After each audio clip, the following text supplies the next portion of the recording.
अस्सलाम वालेकुम नाजरीन, आज की ये वीडियो सुनने के बाद यकीनन आप इस नतीजे पे पहुंच जाएंगे कि पाकिस्तान में हमारे सियासतदानों ने सियासत को किस कदर प्रागंदा किया है और पाकिस्तानी सियासतदानों ने हमारी सियासत को कैसे डर्टी पॉलिटिक्स में कन्वर्ट कर दिया है। नाजरीन, जब ये आपके सामने होते हैं तो खुशामद से काम लेते हैं, चापलूसी से काम लेते हैं और आपकी तारीफ में ज़मीन और आसमान के कलाबे मिलाना शुरू कर दिए जाते हैं। लेकिन पसे पर्दा जब किसी और सियासी रहनुमा के साथ इनकी मुलाकात हो तो उसी शख्सियत की बुराइयां बयान की जाती हैं, उनकी गिबत की जाती है, उनसे तंग आने की बातें की जाती हैं, जो कि मेरे ख्याल में मुनाफिकत का आला दर्जा है। और हमारे सियासतदानों की ये जिम्मेदारी है कि उन्होंने सियासत को, जो कि एक इबादत का दर्जा रखता है, किस तरह डर्टी पॉलिटिक्स में तब्दील कर दिया है। नाजरीन, आपको याद होगा कि आज से 2 रोज़ कबल बिलावल हाउस में इस्लामाबाद में बिलावल जरदारी साहब और मुनस इलाही साहब की मुलाकात हुई।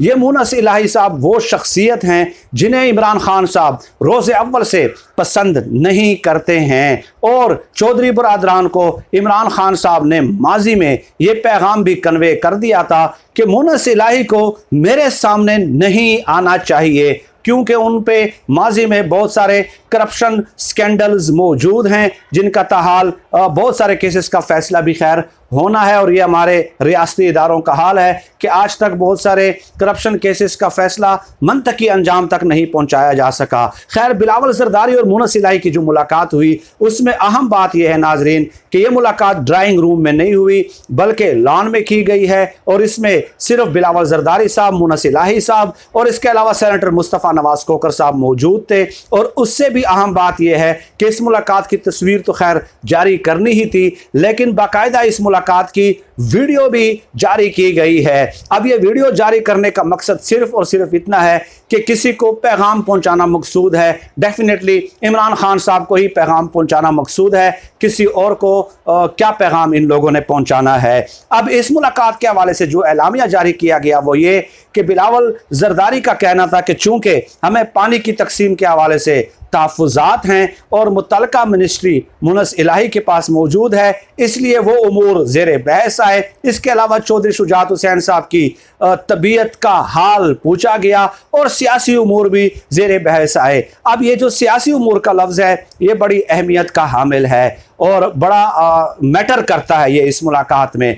अंदरूने खाना नाज़रीन खबर यह है, ये जो एलामिया होता है ये तो आप भी जानते हैं। अब आप भी पाकिस्तान की सियासत से इस कदर तो वाकिफ़ हो गए हैं कि इन सियासतदानों के हरबों, हथकंडों और चालों से खूब आपको आगाही हो चुकी है। चुनाचे अंदरूने खाना खबर यह है कि बिलावल जरदारी साहब ने बाकायदा ऑफ़र की है मुनस इलाही साहब को कि आप अपने वालिद साहब को, चचा को, खैर जो परवेज़ इलाही साहब है वही फ़ैसले करते रहते हैं, जो चौधरी ख़ानदान है, जो चौधरी शुजात लोगों का ख़ानदान है, उसमें बड़े की हैसियत जो है वो अमलन जो है इख्तियारात इस्तेमाल कर रहे हैं चौधरी परवेज़ इलाही साहब। बिलावल जरदारी साहब ने यह ऑफ़र की है कि तहरीक अदम-ए-एतमाद लाते हैं पंजाब में जब तहरीक अदम-ए-एतमाद आ जाएगी तो 2-3 महीने या 2-3 हफ्ते भी वफाकी हुकूमत नहीं चल सकती है, तो आप हमारी हिमायत कर दें, हुकूमत की हिमायत से दस्तबरदार हो जाएं और इसके बदले अगर आप अगली बार वज़ीर आज़म बनना चाहते हैं तो पीपल्स पार्टी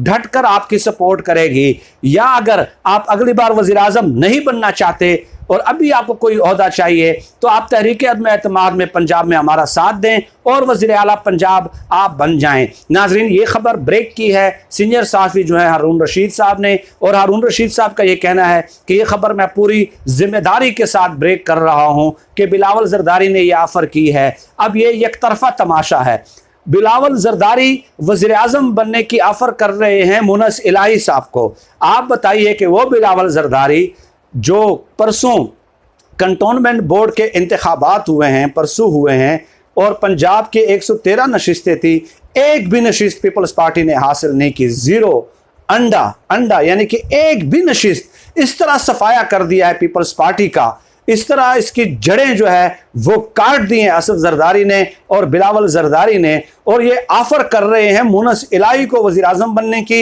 या वजीर आला पंजाब बनने की। वो पार्टी जो चारों सूबों की जंजीर के नाम से जिसे पुकारा जाता था और पंजाब उसका बुनियादी तौर पे गढ़ था, आज मुकम्मल तौर पे सफाया हो गया। एक नशिस्त भी हासिल न करना, गजब खुदा का एक भी नशिस्त हासिल न करना, आप तो जमात इस्लामी से भी कमतर दर्जे पे आ गए हैं और आप ऑफर कर रहे हैं उसको।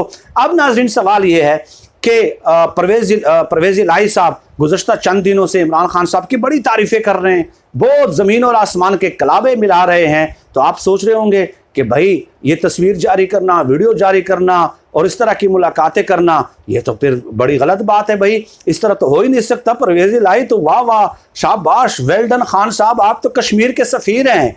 आपके इक़दामात से तो पाकिस्तान की तकदीर बदल जाएगी।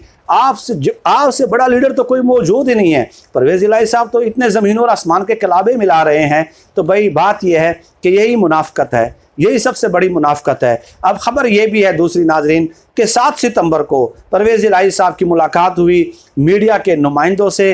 PFUJ के चंद नुमाइंदे थे और मीडिया मालिकान मौजूद थे।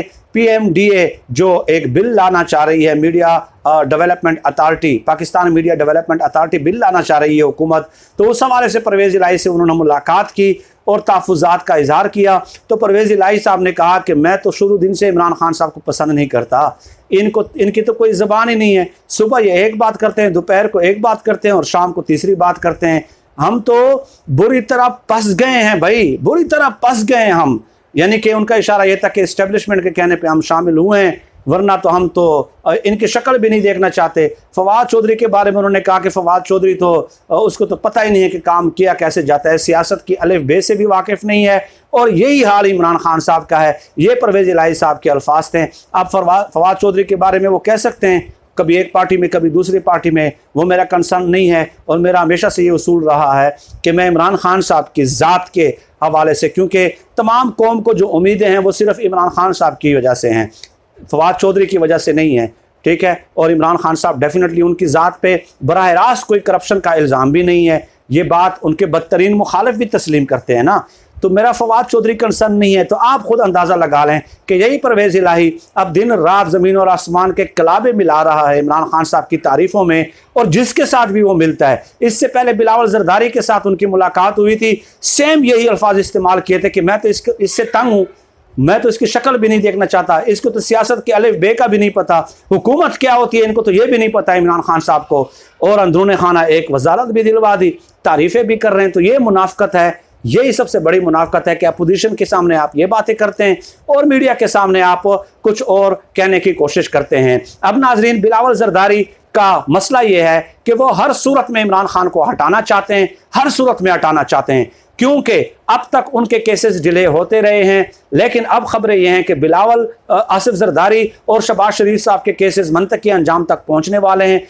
उसको बुला लिया गया आसिफ जरदारी साहब को। तो ये चाहते हैं कि कुछ भी हो जाए, इमरान खान साहब न रहे, इसलिए तहरीक अदम एतमाद के लिए वो कभी मुनस इलाही के पास जाते हैं, कभी परवेज़ इलाही के पास जाते हैं कि भाई पंजाब हुकूमत में तहरीक अदम एतमाद लाई जाए, और वो अगर लाई जाएगी तो सेंटर में, वफाक में हुकूमत कायम करना डेफिनेटली मुश्किल हो जाता है। तो मसला सिर्फ एक है, अवामी दर्द नहीं है उनके दिलों में। आप देख लें कि पतीसों वालों के, गनों के, रस वालों के, रक्षों वालों के, फालूदे वालों के, ख़वातीन के नाम पे, मरे हुए लोगों के नाम पे इन्होंने अकाउंट्स बनाए थे और वो पैसे डकार लिए सारे। ये कोई अफसानवी कहानियाँ नहीं है। और उसके रास्ते में सबसे बड़ी रुकावट है इमरान खान साहब। इसके बाद भाई इमरान खान साहब न रहे, नून लीग की हुकूमत आ जाए तो सत खैरा, ठीक है, वो तो फिर दोनों भाई भाई है ना आपस में। पीपल्स पार्टी की हुकूमत आ जाए, नून लीग की खैर है, नून लीग की आ जाए, पीपल्स पार्टी की खैर है।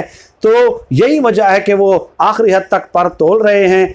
बेचैनी और बेकरारी इनकी बढ़ चुकी है कि किसी न किसी तरह पंजाब में तहरीक अदम एतमाद लाई जाए। लेकिन पाकिस्तान की 25-26 साल 30 साल सियासी तारीख इस बात की गवाह है कि इस तरह की तहरीकें कभी कामयाब नहीं हुई। फिल वक्त नाज़रीन, आज की इस वीडियो में इतना ही। पाकिस्तान जिंदाबाद।